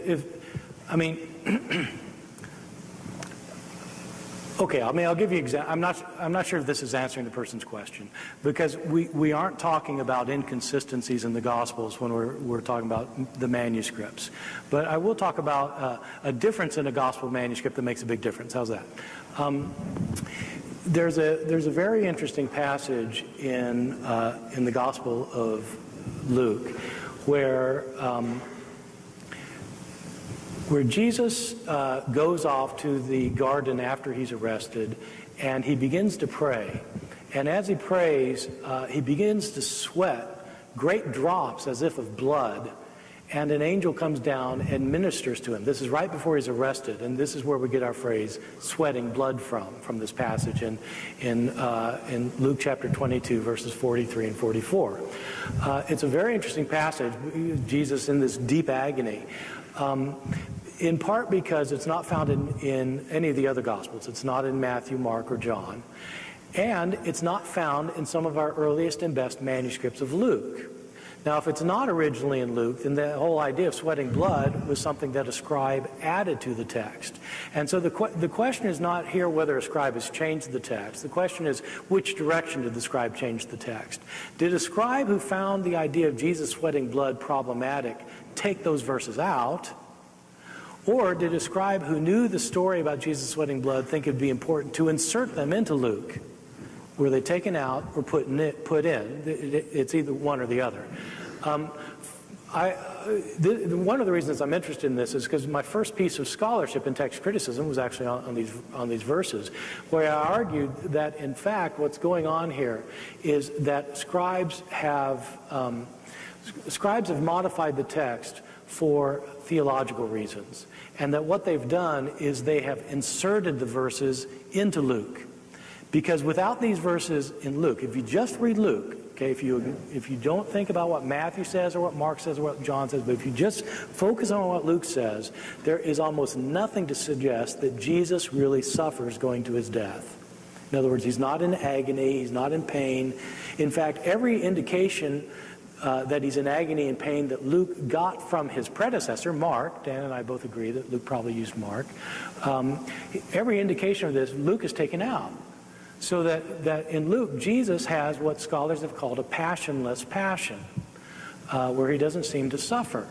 But scribes found that untenable and stuck these two verses in so that Jesus really does suffer in Luke. It changes the complete tone of the passage, and you could argue the complete tone of the Gospel of Luke, because now Jesus is shown in great agony going to his death. So that would be an example. Dr. Wallace, how do you respond to the Luke controversy? Oh, I think I agree with Bart that those verses would add a significantly different picture. And I would add this, that in John's gospel, I see that one as even more passionless than Luke's gospel. John's gospel is the only one that doesn't have the 3 hours of darkness in the garden. John's gospel, like Luke, does not have, my God, why have you forsaken me," from the cross.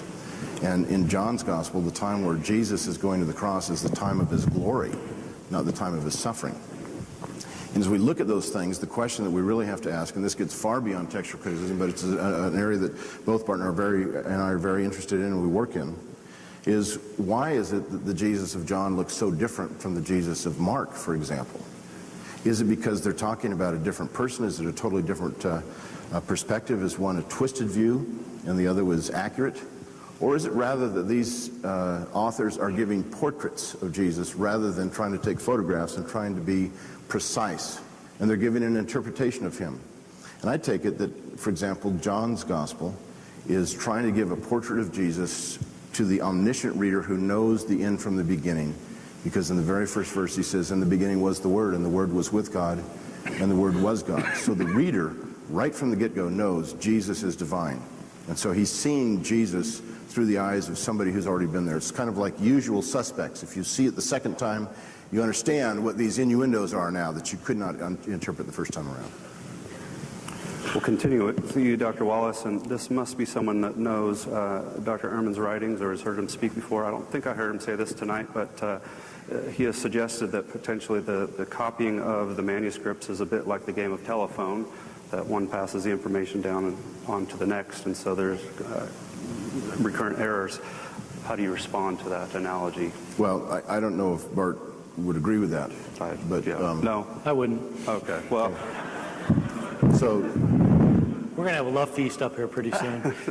But I think the impression that a lot of people get is that he agrees with that. So it's good that you say you don't agree with that. Yeah, I don't. We're agreed that we have multiple manuscripts. The questioner is referring to something else that's unrelated to textual criticism. Let me read ahead here.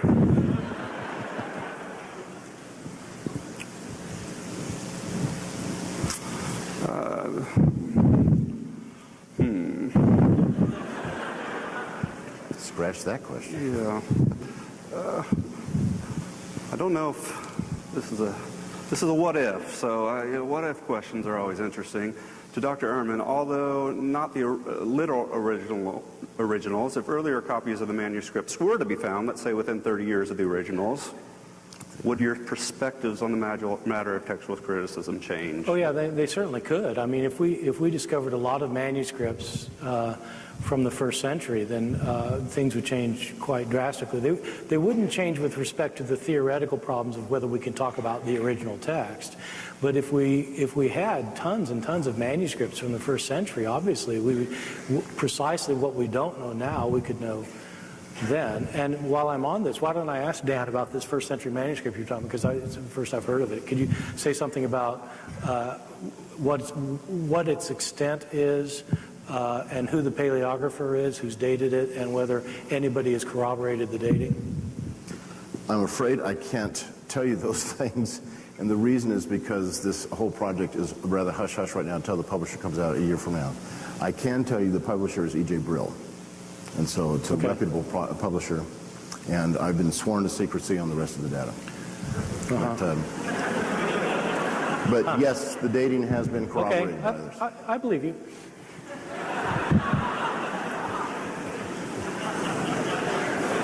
But I'm not so sure we need to have tons and tons of these first century manuscripts. The very fact that we have one. Well, I don't know that we have one. I mean, I haven't seen it. Okay, let's wait a year. We'll talk about this next February. Okay, good. But assuming we have one. If we have one that's a complete manuscript of the New Testament, well, that would be you're going to get my attention then, let me tell you. But if you've got a scrap of a manuscript that's 12 verses long, that's like 12 verses in some 5th century manuscript, that'll be interesting, but it's not going to turn the world on its ear. I think in terms of these papyri discoveries, it is very significant to find a first century manuscript. And as we debated before, you said, we don't have any evidence. We have no idea what these first century manuscripts look like. Well, we still, I don't know how long this manuscript is. I don't know who's dated it, on what grounds he's dated it. I mean, as you know, there have been scholars who have dated manuscripts to the 1st century before, but when subjected to critical scrutiny, their views have been shown to be wrong, right, just within the last 10 years. And so those are quacks, though, the ones you're referring to. I mean, both of us would, they're just... Well, they're quacks. I mean, yeah, so, But Dr. Wallace, I don't know who your paleographer is. Maybe Donald Duck, as far as I know. Dr. Wallace, comment on issues of addition in some of the epilogue, prologue confusion that are in some of the books of the New Testament. One more time on the question. Yeah, comment on some of the additions and or differences between the epilogue portion or prologue in some of the New Testament Some of the books meaning John? Yes. Okay. Well, there are a number of different opinions on the Johannine epilogue and prologue. And one of them that's very famous is by Raymond Brown, who argued that this book went through 5 different editions. I did some work on this several years ago. And I felt that whether it went through 5 different editions or not, there was one that was finally published. And I saw some evidence, and this got published in the Vatican's official scholarly journal, Biblica, that latest edition was the only one that was published. John may have been editing it and making changes all along, but only when he got to the place where he published it, that's when we see the full text, which would have included the prologue and I think the epilogue, but I'm not going to die on that hill. I think that was included in John originally. Dr. Ehrman, can you comment on your views on some scribes willfully manipulating some of the texts, and why do you think that? Yeah. So it's usually thought among text critics that there are 2 basic kinds of mistakes that you find in the manuscripts. There's some that are just by accident, where a scribe gets sleepy or inattentive or maybe he's just not very skilled, and he just accidentally makes a mistake. But that there are other places where scribes willingly and knowingly modified the text. And so I got interested in this about 20 years ago when I was working in the field of text criticism. After I had done my dissertation at Princeton Seminary, I was fishing around for a book to do in this field, and I got interested in this question of scribes intentionally changing their texts. And I ended up writing a book that tried to argue that among the changes in the New Testament, you can find some, dozens probably, maybe over 100. I never counted how many. Dan probably knows because he counts these things. How many did I include? Do you know? No? I don't remember. I don't know. I don't know either. But it was over 100. Places where scribes changed the text because of their theological controversies. That scribes were in theological controversies in the 2nd and 3rd centuries over, say, who Christ is, and they altered the text in order to make the text say what they wanted it to mean. And so I gave a large number of instances of where this appears to have happened in our manuscripts. And one of them was this one I was mentioning earlier about Luke chapter 22, where I argued that, in fact, the reason scribes put Jesus sweating blood into the text was to show that he was fully human. That he was fully human, so much so that he was in deep agony sweating blood. And they wanted to emphasize this because there were some Christians who were arguing that Jesus was God, but he's not really a human. And there were other Christians who wanted to stress, no, he really is a human, and that was the motivation for putting those verses in. So. Thank you. We'll give each of you 60 seconds for a parting wrap-up, and if not, there are some of you leaving, so we'll close it down tonight. Go ahead. Well, right. So, wrap up. Right. So, there are a lot of things that Dan and I agree on. We agree that one of the tasks of the discipline of text criticism is to find the earliest available form of the text. And we agree another task is to find out why the text got changed and how it got changed over history. One of the fundamental disagreements we have is whether the earliest form of the text is rightly called the original text. I understand Dan's motivation for wanting to think of it as the original text, and I respect it. That is a point of view that I also at one time had, but it strikes me that there are serious theoretical problems to even knowing what it means to call a text the original text, and our evidence simply is not sufficient to get us back to anything like what the authors originally wrote. And I'm very pleased to announce that my mind has not changed after hearing Dan. It's good to see you're learning. I've enjoyed the time tonight with you all and the dialogue with Bart. This is always fun to do with him. It seems to me that over the last 2,000 years, New Testament scholarship has always assumed that they have had access in broad strokes and in many particulars to the original text of the New Testament. If we don't, we might as well burn all the rest of our books on the New Testament, because we talk about an author and what his intentions are. We talk about why he writes this way. And even what Bart was talking about Luke, whether I know he doesn't think Luke wrote Luke, but that author still has some viewpoint that he's trying to present. Well, how does he know what that author's viewpoint is, unless he's talking about the original text of that author? We may not know in all the particulars, but I think in order for us to make any kind of progress, in order for us not to tread backwards into the Dark Ages, we have to assume that at least in broad strokes and in many particulars, we do in fact have the original text of the New Testament in front of us. Thank you.